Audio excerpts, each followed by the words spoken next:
नजरिया में मोरे सनामी बाल सहनसा रखियो अपनी नजरिया में सुना दे सनामी बाल सहनसा रखियो अपनी नजरिया में सुना दे सनामी बाल सहनसा रखियो अपनी नजरिया में सुना दे अनानी बाल सहनसा रखियो अपनी नजरिया में सुना दे अनानी बाल सहनसा।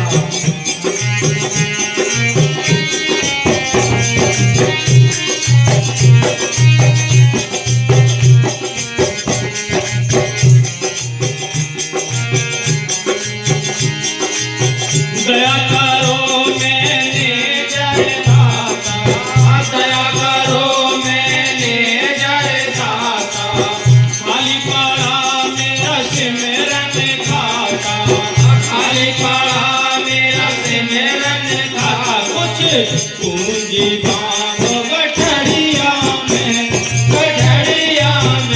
सुनो कृष्णानी बाल सहनसा रखियो अपनी नजरिया में सुनो दे अनानी बाल सहनसा रखियो अपनी नजरिया में सुनो दे अनानी बाल सहनसा।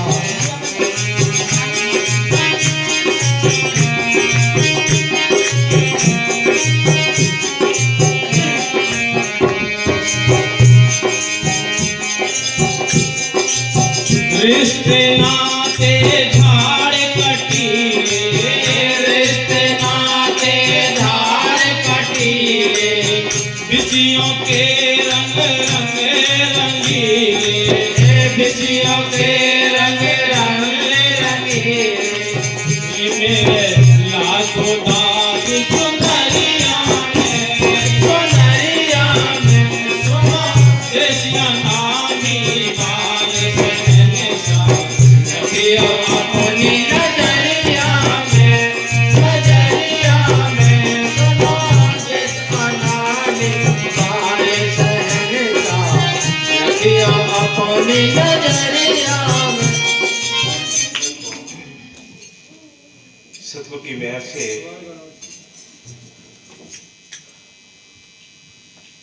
जहां तक भी आवाज जा रही हो, मालिक की मेहर से मेरे प्यारे गांव वासियों, मालिक के प्यारे जिज्ञासु, संतों ने इस संसार में आकर उन तड़पते हुए जीवों को समझाने की कोशिश की है, उनको रास्ता दिखाने की कोशिश की है, जो अपने घर वापस जाना चाहते हैं, जो मालिक से मिलना चाहते हैं, उनके लिए राह दाली बख्शने के लिए वो मालिक संतों के अंदर बैठ कर आता है, हम सबके बीच में रहता है और हमें उस देश की याद दिलाता है जिस देश से हम इस संसार में आए हैं। जब उस देश से आए थे तो मालिक से कौल करार किए, उससे वायदे किए हैं कि मालिक हम तेरी बंदगी करके घर वापस आएंगे। संतों ने लिखा है ये कार्य इस 84 लाख योनियों में सबसे अव्वल जीवन मिला है मनुष्यतन, चाहे हिंदू हो, चाहे मुसलमान हो, चाहे सिख हो, चाहे ईसाई हो, चाहे गरीब हो, चाहे अमीर हो, जिसके पास ये मनुष्य जीवन है उसको मालिक से मिलने का एक मौका मिला है। संतों ने लिखा है कि ये बात उनकी समझ में आती है जिन पर स्वयं मालिक मेहर करता है। बिना किस्मत के, बिना मालिक की कृपा के ये बात समझ नहीं आती। चला कोई कितने संतों के पास घूमता रहे, संतों के पास रहे, लेकिन उसका भेद नहीं मिलता। जब मालिक मेहर करता है तब ये बात समझ में आती है कि हम पराये देश में फंसे पड़े हैं। ये पराया देश है, हम सब परदेसी हैं और हमें अपने घर चलना चाहिए। संतों ने बार बार समझा है, इस काल की नगरी में हम यहाँ फंसे पड़े हैं। ये काल की नगरी है, इसमें 84 लाख जूनियां हैं, यानी 84 लाख जेल की कोठरी हैं। इन जेल की कोठरी में हम सबको अपना टाइम बिताना पड़ता है। हम ये कहें कि भी ये सत्य नहीं है। सत्य क्यों नहीं है? आपकी आंखों के सामने कुत्ते भी घूमते हैं, सारी दुनिया घूम रही हैं, पेड़ पौधे भी खड़े हैं, जीव जंतु भी हैं, पानी के जीव भी हैं। ये 84 लाख दुनिया है, ये 84 लाख जेल की कोठरी है। ये मनुष्य बन भी एक सुंदर कोठरी मिली है, इसमें बैठकर हम अपने घर की याद कर सकते हैं, मालिक से मिलकर अपने उस मालिक का रूप बन सकते हैं। लेकिन किसके माध्यम से? उन संतों के माध्यम से। जब तक संत इस संसार में नहीं आते तब तक हमें उसका भेद नहीं मिलता। जैसे एक आम बाहर का कोई इल्म अगर हमने लेना है, अगर डॉक्टरी सीखनी है, डॉक्टर के पास बैठना पड़ता है, मास्टरी सीखनी, मास्टर के पास बैठना पड़ता है, स्कूलों में जाना पड़ता है, कितने टीचर मिलते हैं, हर एक इल्म का माहिर अलग अलग होता है। इसी प्रकार संत कहते हैं, संत बड़ा सहज मार्ग बताते हैं।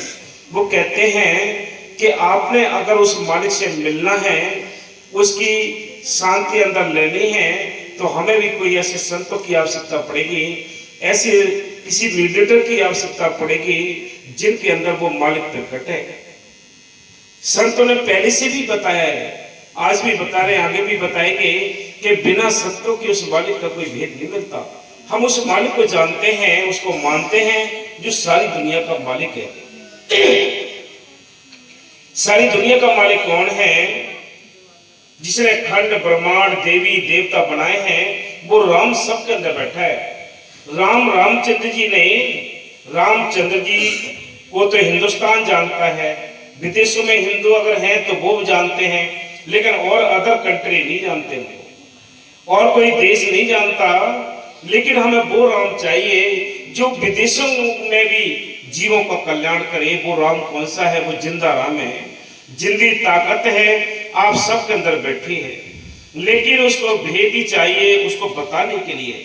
वो करंट सबके अंदर है, कोई उस राम से दूर नहीं है। लेकिन अब मिले कैसे? भाई भेद ही मिला नहीं, चाबी मिली नहीं, कैसे हम उसको प्राप्त करें? इसलिए संत कहते हैं वो राम, सबका राम एक है। चाहे हिंदू हो, चाहे मुसलमान हो, चाहे सिख हो, चाहे ईसाई हो, चाहे गरीब हो, चाहे अमीर हो, चाहे देश का हो, चाहे विदेश का हो, सबके लिए मालिक की मेहर से उस मालिक ने एक मौका दिया है कि उस मालिक से मिलने के लिए, अपने घर वापस जाने के लिए संतों की आवश्यकता पड़ती है। संत अपनी पूजा नहीं कराते, संत अपनी बड़ाई नहीं कराते, कोई अपने वो पैर नहीं छुआते। वो क्या कहते हैं? तुम्हारे अंदर मालिक बैठा है, हम उसको बताते हैं, उसकी अंदर से खोज करो। अंदर मालिक बैठा है, घट में सूजत नहीं, लानत ऐसी जिंद, तुलसी या संसार को भयो मोतिया बिंद। कि मालिक अंदर बैठा है, हम उसकी तलाश बाहर करते हैं।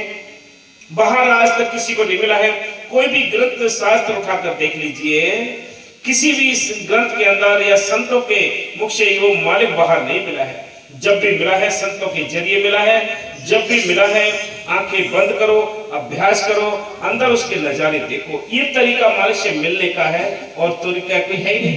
पहले भी यही था, आज भी यही है, आगे भी यही रहेगा कि सिमरन मार्ग सहज का सतगुरु दिया बताए। श्वास श्वास सिमरन करो, एक दिन गुर मिल जाए कि वो सिमरन करना है जो चीज को हम भूल चुके हैं। संत उसको समझाने के लिए आते हैं कि ये आप भूल चुके हो, जिसको रिपीट करना कहते हैं। इसलिए संत कहते हैं कि मालिक तो अंदर बैठा है, वो हमारा इंतजार कर रहा है कि कब मेरे पास ये जीव आए, मैं उसको अपनी गोद में बिठा लूं।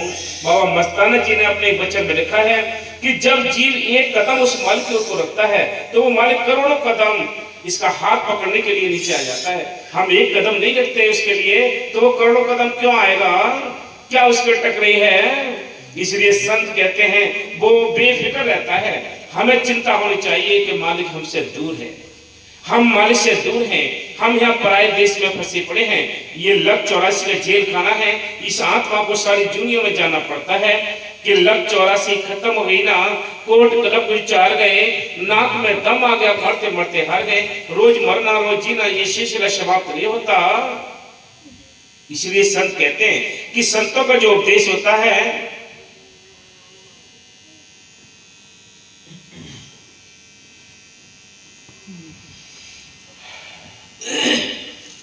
ये संतों का उपदेश है जो सारे ही जीवों को एक जैसा होता है। उनके यहाँ ना हिंदू, ना मुसलमान, ना सिख, ना ईसाई, कोई भी फर्क नहीं होता, क्योंकि इंसान सभी एक ही आए हैं। उस दर से, मालिक की मेहर से ये आत्मा एक है, लेकिन यहाँ अनेक बने बैठे हम सब। हाँ जी, संतों का उपदेश, संतों का उपदेश सब इंसानों के लिए एक जैसा साझा है। संतों का उपदेश होता है एक जैसा होता है। वो किसी का भेदभाव नहीं रखते, वो किसी प्रकार के ये दुमात नहीं करते। वो चाहे हिंदू उनके पास आए, चाहे मुसलमान आए, चाहे सिख आए, चाहे ईसाई आए, वो सबके लिए साझा उपदेश देते, एक ही उपदेश देते हैं, जिससे हमें अपने घर जाने का रास्ता मिलता है।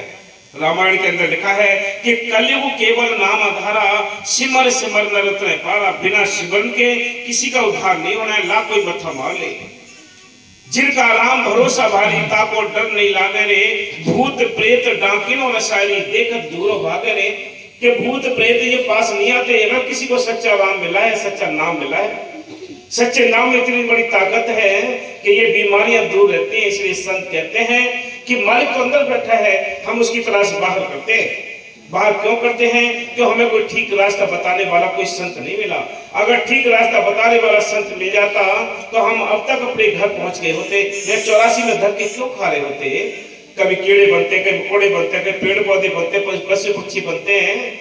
इनमें हमें हर एक जगह ही दुख उठाने पड़े हैं। कुत्ते बिल्लियों को देखो, हम जैसी ही तो इन आत्मा है, इन्होंने हमसे पहले भोग लिया है। ये भोग रहे हैं 84 के दुख उठा रहे हैं, भोग रहे हैं, सजाएं काट रहे हैं। आज हमें सजा काटने का, अपने बंदोबस्त करने का आज टाइम मिला है। मनुष्य जीवन इसमें बैठकर अपने घर गृहस्थी के काम काज करो, मालिक को याद करने के लिए संतों के से नाम लेकर नाम का अभ्यास करो। कौन सा आपके लिए कुछ बंधन में बांधा जा रहा है? भाई आप घर गृहस्थी के काम काज करने, आपने बच्चे नहीं छोड़ने, परिवार नहीं छोड़ना, जाति धर्म नहीं छोड़ने। छोड़ना क्या है? बुरे कर्म छोड़ने हैं, अंडे मांस मछली छोड़ने हैं, नशे किसी प्रकार के नहीं करने हैं, बुरे कर्म छोड़ के मालिक का नाम जपो। सारे काम करने वाला वो हाजिर नाजिर जिंदा राम अंदर बैठा है, बाहर नहीं है। जितने भी संत फकीर आए हैं उन सब ने ही मालिक को अंदर बताया, बाहर नहीं है। अंदर से ही वो काम करता है, अंदर से ही अपनी पुकार सुनता है। वो राम अंदर बैठा है, बाहर नहीं है। हम उसकी तलाश बाहर करते हैं। कहीं पूजा पाठ जाप ताप कर्म धर्म, इनसे कभी मालिक किसी को नहीं मिला है और ना ही मिल सकता है। हाँ जी, परथाई साकी महापुरख बोल दे, साजी सगल जहाने। हजरत मोहम्मद साहिब ने कुरान शरीफ में फरमाया है कि रब्बुल आलमीन अर्थात मेरा उपदेश सारे संसार के लिए है। सारे मुसलमान फकीरों ने भी यही चीज लिखी है कि सारे संसार के लिए एक ही उपदेश होता है। जितने भी संत फकीर आते हैं वो किसी एक जाति धर्म के लिए नहीं आते, वो सबका साझा उपदेश लेकर आते हैं। उनका एक ही उपदेश होता है। लेकिन हम अपने यहाँ मन के कहे अपने धर्म बना लेते हैं, जातियां बना लेते हैं, संप्रदाय बना लेते हैं, पंथ बना लेते हैं, अलग अलग भटक जाते हैं। मालिक का ज्ञान तो एक ही है। हाँ जी, रब किसी एक कौम या धर्म की विरासत नहीं, किसी एक की जायदाद नहीं है। वो राम किसी एक की जायदाद नहीं है जो एक ही उसको प्राप्त कर ले। वो जिंदा राम सबकी जायदाद है। जो उससे मिलना चाहता है वो उसके लिए भेद देता है। बाकी सबकी समझ में नहीं आता, चाहे कोई हिंदू है, चाहे मुसलमान है, चाहे सिख है, चाहे ईसाई है, जिस पर मालिक मेहर करता है ये बात उसकी समझ में आती है और बिना समय की समझ में नहीं आती है। याद रखना, बिना समय के ये भेद नहीं मिलता है, ना ही समझ में आती है, ना ही मालिक से मिलने का शौक लगता है। हम उस मालिक को मानते हैं, उसको जनाते हैं जो सारी दुनिया का मालिक है, जिसने खंड ब्रह्मांड बनाए हैं, जिसने अंदर मालिक की मेहर से मालिक से मिलने के रास्ते बताए हैं। वो राम सबके अंदर बैठा है, बाहर नहीं है। हाँ जी, गुरु रामदेव जी फरमाते हैं कि मेरा उपदेश क्या खत्री क्या ब्राह्मण क्या वैश्य क्या शूद्र सबके लिए साझा है। वो सबके लिए साझा है। ये विकार भी सबके लिए है। क्या विकार आपने देखिए कि आपने कोई भी विकार है, क्या वो जाति या धर्म या संप्रदाय या पंथ के लिए क्या बकसता है? वो जिसकी बुद्धि पे बैठता है उसको पतन कर देता है, बर्बाद कर देता है। कोई दारू पीता है, पंडित है, तो बर्बाद नहीं होगा। उसने दारू में ये सोचा ये पंडित है मैं इसके पास नहीं जाऊं, उसने कभी नहीं सोचा। उसके हाथ जो चढ़ गया उसको बर्बाद कर देता है। इसलिए संत कहते हैं ये बेकार किसी की जाति धर्म नहीं देखते हैं। ऐसे ही मालिक किसी जाति धर्म नहीं देखता। जिस पर वो अपना दया महल बकसता है, जिस पर अपना वो भेद खोलता है, उस पर खोल देता है। बाकी जीव सब भटकते रहते। 84 में हम कहें ये सारा गांव चले जाए भक्ति में, नहीं जा सकता। हम कहें ये सारा देश भक्ति करे, नाम ले ले, नहीं हो सकता ऐसा। जिन पर स्वयं मालिक मेहर करता है उनकी ये बात समझ में आती है, बाकी किसी की समझ में आने वाली नहीं है। जहाँ 4 भाई है, 2 भाई के लिए नाम बख्शा जाता है, उनको मालिक से मिलने का शौक लगता है, बाकी सब विरोध में खड़े रहते हैं। ये संसार भक्तों के विरोध में हमेशा रहा है और हमेशा ही रहता रहेगा। वो भाग्यशाली जीव हैं जिनको मालिक से मिलने का शौक लगा है, जिनको उस परमात्मा से मिलने का शौक लगा है। हाँ जी। और वह है सिमरन के द्वारा नाम को प्रकट करना। सिमरन के द्वारा नाम को प्रकट करना। देखो उसको सिमरन कहते हैं नाम को जपना। चाहे उसको गुरमंत्र कहिए आप, चाहे उसको नाम कहिए, चाहे कलमा कहो, चाहे गौड़ कहो, चाहे वाहेगुरु कहो, नाम एक ही है। लेकिन क्या है कि जो समय समय पर जो संतों के मुख से नाम निकलता है उसके अंदर करंट होती है। अगर हम इन किताबों के अंदर से निकालकर कोई नाम रटे तो कभी भी आपको शांति नहीं मिलती, नहीं घर जाने का रास्ता मिलता है। जो मौके के संत होते हैं उनको अथॉरिटी होती है मालिक से कि भाई ये जाओ, ये वस्तु यानी संसार में जाकर बांट दो, जो इसका ग्राहक हो उसको दे देना। तो कबीर साहब इसके बारे में कहते हैं कि मैं इसको सीध मीत ही दे दूं, कोई टैक्स नहीं लगाता, कोई पैसे नहीं लेता, लेकिन लेने वाली भी नहीं है। फिर भी कि सीध मीति दे दूं, ग्राहक कोई ना है, कि मैं इसको सीध मीत लुटाता हूं, फ्री में बांटता हूं, लेकिन फिर भी कोई बिरले होते हैं लेने वाले। इसको हम समझा रहे हैं, पूरे गांव में बात जा रही है। सारे लोग बैठे हैं, सभी महापुरुष हैं, सभी सज्जन हैं, अच्छे समझदार हैं। आप ही बताइए कोई जुआ सिखाने के लिए कोई किसी के घर जाता है क्या? शराब सिखाने के लिए किसी के कोई घर जाता है? या बुरे कर्म सिखाने के लिए कोई किसी का उस्ताद बना है, कोई घर गया है किसी के? लेकिन मालिक से मिलने का जो रास्ता है नाम जपाने के लिए, तो संत ढोलना पीटते हैं, चलो भाई चलो अपने घर चलो। वो रातों दिन ढिंढोरा पीटते हैं, डंका बजाते हैं, भाई नाम जपो बात श्यामी, कि नाम जपो भाई। वो तो इतना रातों दिन हर एक युग में उन्होंने ढिंढोरा पीटा है। कोई बिरले ही तो समझ में आए, कोई बिरले ही तो समझे इस बात के लिए, सारी दुनिया तो समझती नहीं। इसलिए हीरा जन्म हमारा बढ़ता जा रहा है। कहता हूं कह जाता हूं कहूं बजाकर ढोल है, एक श्वास खाली जात है 3 लोग का मोल है। एक एक श्वास की कीमत इतनी है तो लोग के मोल के समान है, जो बातों बातों में हम बर्बाद करते जा रहे हैं। संतों का किसी के साथ द्वेष नहीं होता, ना वो नफरत करते। कोई आए तो ठीक है, नहीं आए तो ठीक है, क्योंकि बिना किस्मत के ये बात समझ नहीं आती। उनको सब प्यारे होते हैं अपने, चाहे हिंदू हो, चाहे मुसलमान हो, चाहे सिख हो, चाहे ईसाई हो, उनको सभी प्यारे हैं। जो उनके पास आता है नाम की दौलत लेके नाम का अभ्यास करता है, जो अपने घर जाने के लिए तैयारी करता है, वो भाग्यशाली है। बाकी हम आगे बनकर बेवकूफों का टोला घूमता है। हाँ जी। वह नाम जो घटघट में व्यापक है, खत्री ब्राह्मण सूद वैश्य उपदेश चहु वर्णा को साझा। संतों का मिशन सच्चे जिज्ञासुओं को जो सत्य की खोज में है सहायता देना है। सच्चे संतों का जो मिशन होता है वो किसी कोई एक दायरे में नहीं होता है, वो उनके लिए होता है जो उस मालिक की राह में निकले होते हैं, यानी कोशिश करते हैं कि हमें मालिक से मिलना चाहिए। उनको वो संत मिलकर नाम देकर नाम का अभ्यास करा के अपने घर ले जाते हैं। ये काम पहले भी चलता रहा है, आज भी चल रहा है, आगे भी चलेगा। बिना सच्चे संत के किसी को रास्ता नहीं मिलता। लेकिन संत भी संसार में इतने हैं, इतनी ठगी है इस भक्ति के मार्ग में कि किसी और बिजनेस में भी ठगी नहीं है। संत कहते हैं कैसे हम पूरा संत समझे, अंदर बेनती करो, अंदर बेनती करो, मालिक से फरियाद करो कि मालिक हमें किसी सच्चे संत से मिला दे, ताकि हमें भक्ति का मार्ग शुरू हो जाए। वो आप ही रास्ता बता देगा तुम्हें, किसी की लोड़ नहीं है, दलालों की लोड़ नहीं है। वो अपने अंदर तो प्रेम, यानी प्रेम तो अंदर मालिक से करो। वो अंदर बैठा है, तुम्हारी पुकार सुनेगा और किसी न किसी बहाने से तुम्हें सच्चे संतों से मिला देगा, आपका भक्ति मार्ग शुरू हो जाएगा। ये काम पहले से भी और आज भी और आगे भी होता रहा है।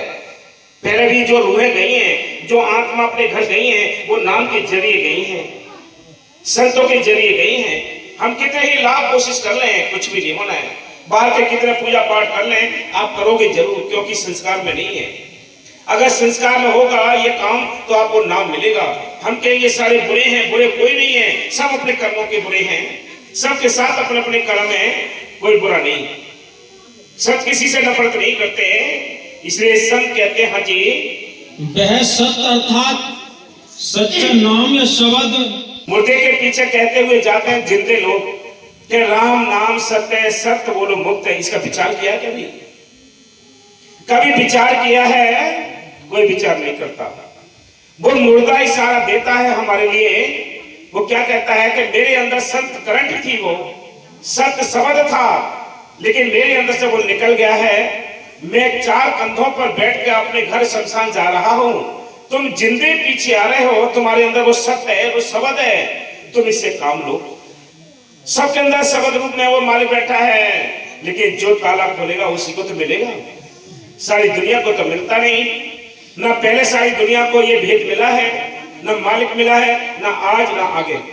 जिन पर मालिक की मेहर होती है उनको मिलता है। हाँ जी, उनका उद्देश्य किसी धर्म के प्रचार या निजी अथवा परोपकारी धंधों के लिए धन एकत्र करना नहीं होता।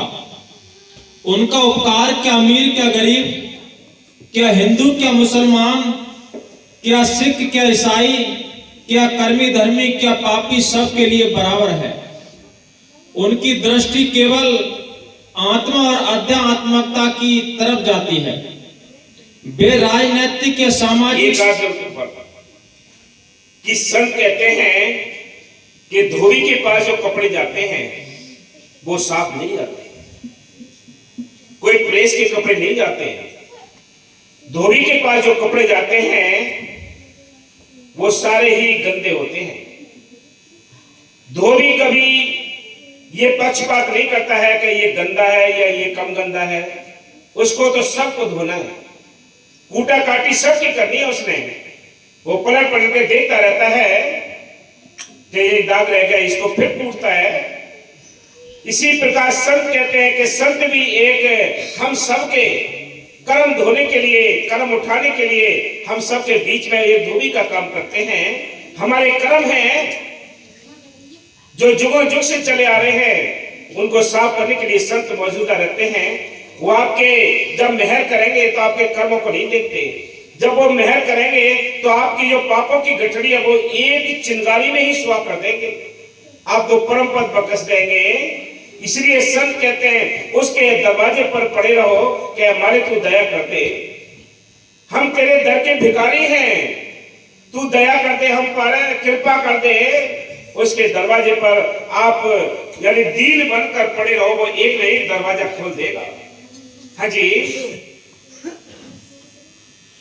उनकी दृष्टि केवल आत्मा और आध्यात्मिकता की तरफ जाती है। उनकी जो दृष्टि होती है संतों की, वो आध्यात्मिक के ऊपर होती है, ज्ञान के ऊपर होती है कि हमें इस आत्मा को ज्ञान देकर, नाम जपाकर और नाम जपाकर अपने घर ले जाने का कार्य करते हैं संत। हाँ जी, वे राजनीतिक या सामाजिक संस्थाएं कायम नहीं करते।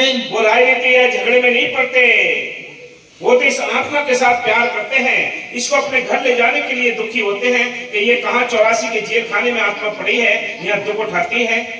जब तो कहते हैं संत चल हंसा सतलोक हमारे, छोड़ो ये संसार हो, ये संसार काल है, राजा कर्म को जाल पसारा हो। यह कर्मों का जाल पड़ा है, सारे जीव दुखी हैं।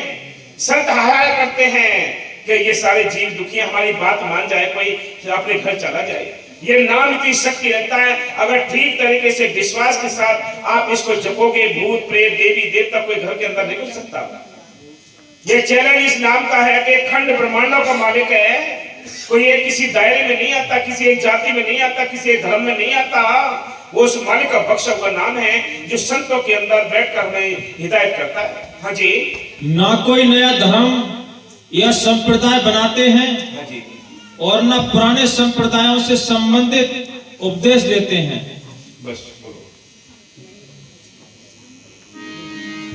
सुनो देसिया नामी बाल सहने सा, रखियो अपनी नजरिया में, नजरिया में। सुनो देसिया नामी बाल सहने सा, रखियो अपनी नजरिया में, नजरिया में। सुनो देसिया नामी बाल सहने सा, रखियो अपनी नजरिया में, नजरिया में।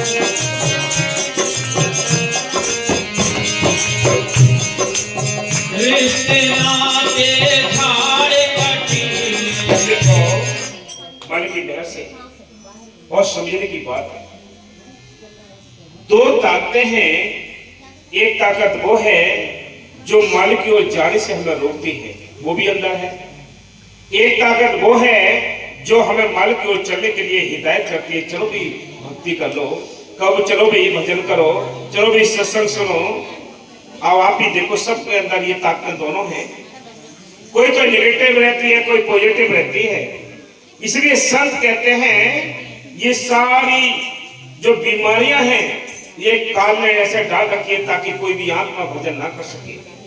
जो हमारे साथ बच्चे हैं, जो हमारे सदस्य जुड़े हैं हमारे परिवार के लिए, उनका हमारे साथ कहीं ना कहीं कर्ज का रिश्ता है। बेटी बेटा कुटुंब कबीला जो बना है, इनके हमारे साथ कर्ज के संबंध है। किसी ने दुख देना है तो किसी ने सुख देना है। इसीलिए हम इस संसार में आए हैं।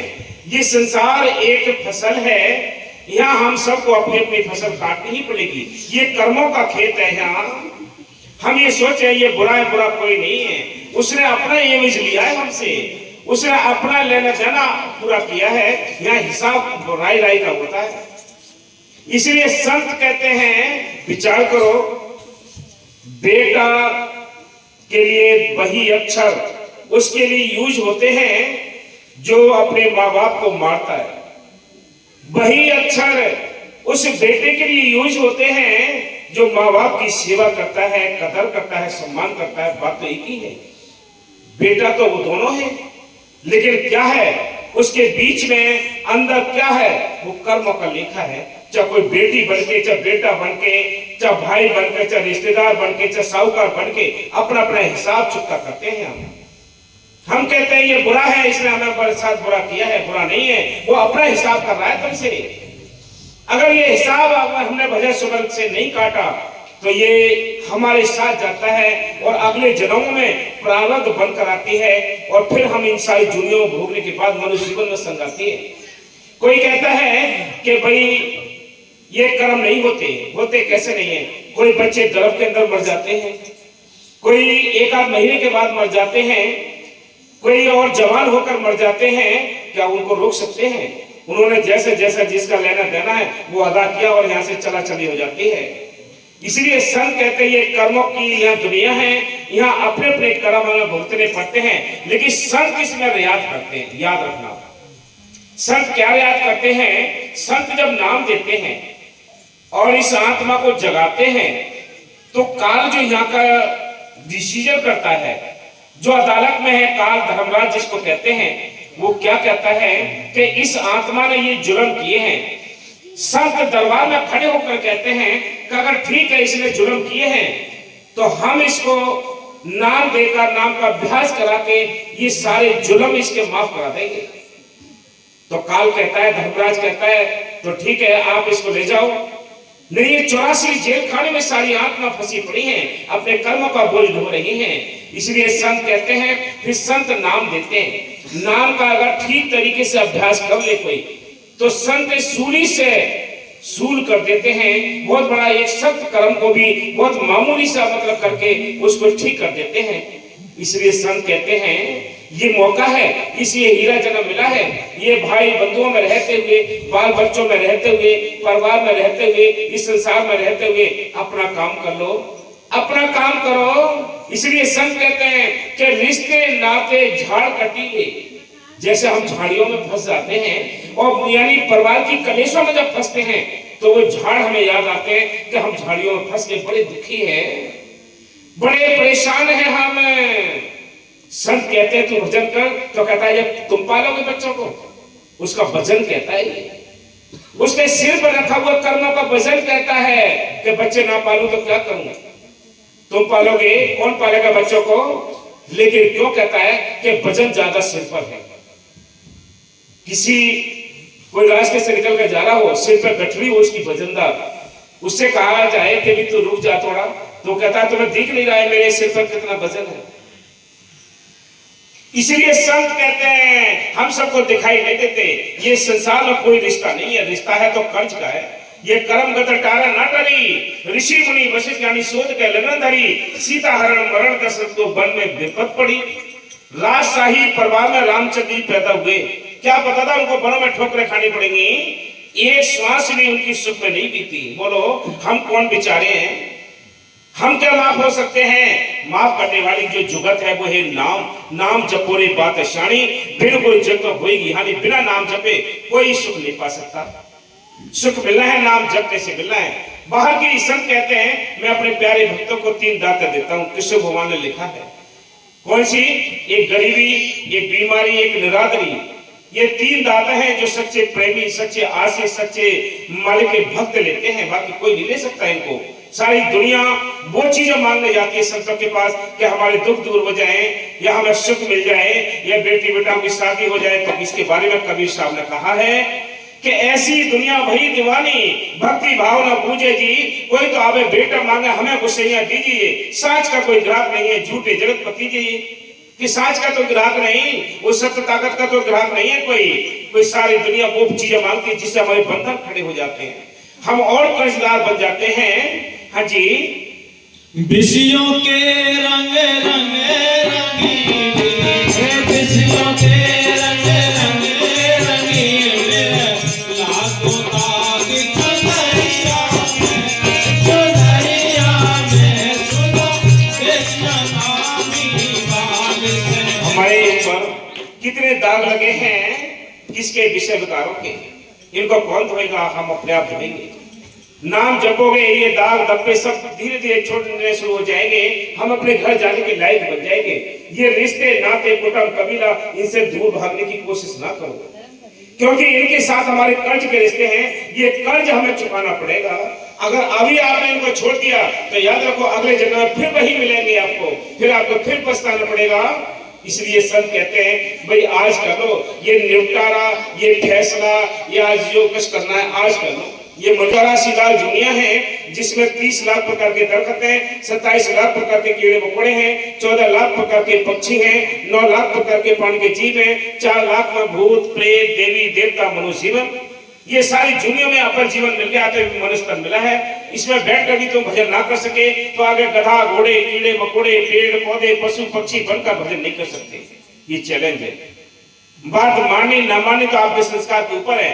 संत तो सबके लिए प्यार से समझाते हैं, कोई मान जाए मेरे घर चलो भाई सुख शांति मिलेगी आपको, लेकिन ठीक तरीके से जपोगे तब। हाँ जी, सिर दीनता लुट गए, सिर दीनता लुट गए, कम क्रोध ने डाले ढेर, कम क्रोध ने डाले ढेर, लुट गए पाल बजरिया में सुनो कृष्ण नामी बाल सहजता। हम लुटे हैं, कहाँ लुट रहे हैं? 2 ताकतें हैं इस बॉडी के अंदर, जो हमारे आत्मा के साथी हैं, परिवार के सदस्य हैं, परिवार के साथी जो हैं आत्मा के, वो कौन है? शील है, क्षमा है, संतोष है, विवेक है, दीनता है, गरीबी है। ये आत्मा के साथी हैं। आओ, मन के साथी कौन है? मन के साथी काम है, क्रोध है, लोभ है, मोह है, अहंकार है, इंद्रियां हैं, 5-25 प्रकृतियां हैं। ये इस मन के साथी हैं। मन ने ये ठेका लिया हुआ है कि हम किसी को भजन नहीं करने देंगे। उसने कितने इंतजाम किए हैं, तुरंत अब इतने लोग बैठे हैं, वो कहता है भाई पता नहीं कितने टाइम तक ये प्रोग्राम करेंगे। आलस कहता है कि बड़ा पूरे दिन काम किया है, अंदर अंदर समझा रहा है, अंदर अंदर कह रहा है कि भाई आज बहुत मेहनत की है, बड़े थक चुके हैं, चलो सोएंगे। कौन कह रहा है? ये आलस कहता है। नींद कहती है पता नहीं बहुत बड़ी परेशानी, कितने टाइम तक ये प्रोग्राम होगा। ये चोर है, अंदर बैठे दुश्मन है, जो नेगेटिव पावर ने लगाए हैं, जो अंदर बैठी ये नेगेटिव पावर है, जो विरोधी शक्ति है, वो कदम कदम पर आत्मा के लिए गुमराह करती है। अरे चलो कर लिया भजन, ये सारी दुनिया से बकवास करती है, खा लो पी लो मौज ले लो, ये बहुत है। संत ये नहीं कहते, संत कहते ये काम भी करो, लेकिन अपना काम करने के लिए चिंता करो। अपना जो काम किया है, अपने 10 घंटे 12 घंटे अगर परिवार के लिए टाइम दिया है, आपने परिवार के लिए टाइम दिया है 10 घंटे 12 घंटे, इसके द्वारा जो भी आपको सुख मिलेगा, जितना भी आपको धन मिलेगा, सुख मिलेगा, इसको बांटने वाले आपके परिवार के सदस्य मौजूद हैं। आपकी जेब काटने के लिए परिवार के सदस्य मौजूद हैं। लेकिन अगर आपने 10 घंटे के अलावा अगर आपने 1 घंटे बैठकर सत्संग सुना है, 1 घंटे बैठकर मालिक की ओर ध्यान लगाया है, आपने भजन किया है, उसको बांटने वाला तुम्हारे परिवार का कोई सदस्य नहीं। वो आपकी अपनी दौलत है, इस दौलत को कोई टच नहीं करता है। जिसके बारे में मीराबाई ने कहा है, पायो मैंने नाम का धन पायो, जिसको पायो दुख सुख भूली ऐसा धन पायो। क्या उसके पास कमी थी? कोई धन दौलत उसके पास थी, मेवाड़ की रानी थी, छत्राणी थी, भंडार भरे थे, माया के फौज फरा संग थी। क्या जरूरत थी उसको छोड़ने की? उसने छोड़कर संतों की तलाश की, संतों से नाम मिला। पहले वो कृष्ण कृष्ण करती थी, गिरधर गिरधर करती थी, फिर मौके के संत मिले रविदास, उनसे नाम मिला। नाम मिलने के बाद उसने अभ्यास किया। जब अंदर भेद खुला था, उसने कहा है कि पायो मैंने नाम का धन पायो, जिसको पाए दुख सुख भूली ऐसा धन पायो। खर्चो ना खत्म नहीं होवे, दिन दिन बड़ा सवायो, जिसकी चोरी कबू ना होवे ऐसा धन पायो। पायो जी मैंने नाम का धन पायो, नाम का धन इकट्ठा करो। बलक उखाड़ेगा बादशाह इब्राहिम, बलक उखाड़े से आकर हिंदुस्तान में कबीर साहब के शरण में रहकर नाम जपाया। बोलो 12 साल तक बड़ी सेवा की, तब तो उसको नाम मिला। आज हम इधर से नाम लाते इधर छोड़ देते हैं, लेकिन ठीक तरीके से आपने पकड़ा नहीं है। कोई कहता है उसने सत्संग छोड़ दिया, उसने नाम छोड़ दिया, छोड़ा नहीं है, उसने पकड़ा ही नहीं था। अगर पकड़ ले, जो पकड़ लेगा उससे छूटता नहीं है, याद रखना।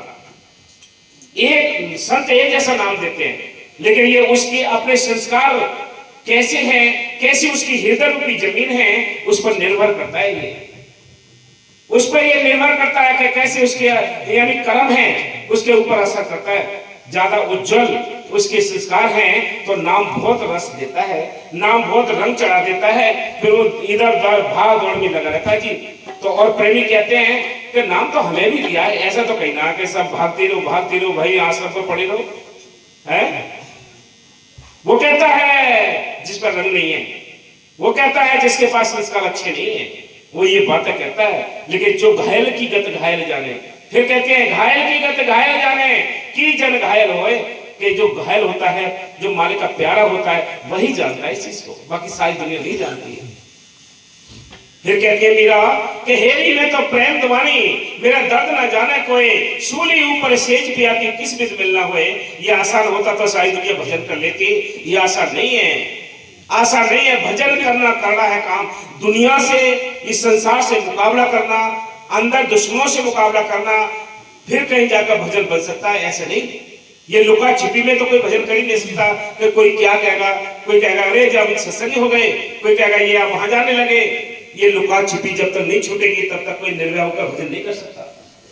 इसलिए संत कहते हैं कि छोड़ो तन अपने की आशा, निर्भय हो गुण गाई, निर्भय हो गुण गाओ। देखो मालिक अगर देता नहीं देता है, उसने द्रौपदी की लाज रखी है, उसने प्रहलाद को बचाया है, नरसी का भार भर दिया है, सारे काम करता है, नामदेव की महल बनाकर कोठी बनाकर खड़ा कर दिया।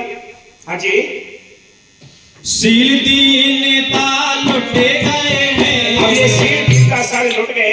क्या हुआ? ये दूसरी दो फौजें, इस काया के अंदर दो फौजें, एक है जो हमें फंसाने वाली है, एक हमें निकालने वाली है। लेकिन क्या किया है, हमारे अपने जो साथी थे, इस आत्मा के साथी थे, इनको काल की फौज ने, मन की फौज ने अपने कब्जे में ले लिया। इसलिए आत्मा कमजोर है, इसलिए आत्मा कमजोर है। किसके अंदर दया है, किसके अंदर क्षमा है, किसके शीलता है, बताओ है कोई? इन चीजों से सभी खाली पड़े हैं। हाँ जी, काम क्रोध ने डाले रे, काम क्रोध ने डाले रे, हम लुट गए काल बदरिया में, बदरिया में। सुनो कृष्ण नाम मेरा जैसा, रखियो अपनी नजरिया में, नजरिया में। सुनो कृष्ण नाम मेरा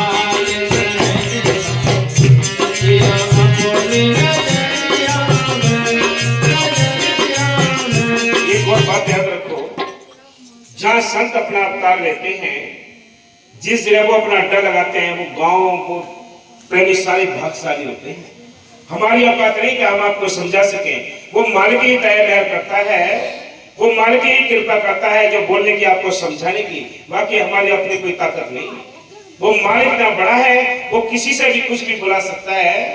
इसलिए वो मालिक हाजिर नाजिर है, अंदर बैठा है और अंदर ही वो हमारी पुकार सुनता है। हाँ जी, तुम ऊपर में नीचे स्वामी, तुम ऊपर में नीचे स्वामी, कैसे आऊं कैसे अनामी, कैसे आऊं कैसे अनामी। मेरे पैर खड़े नगरिया में, नगरिया में। सुनो ये अनामी काल सहनता, रखियो अपनी नजरिया में, नजरिया में। सुनो अनामी काल सहनता, रखियो अपनी नजरिया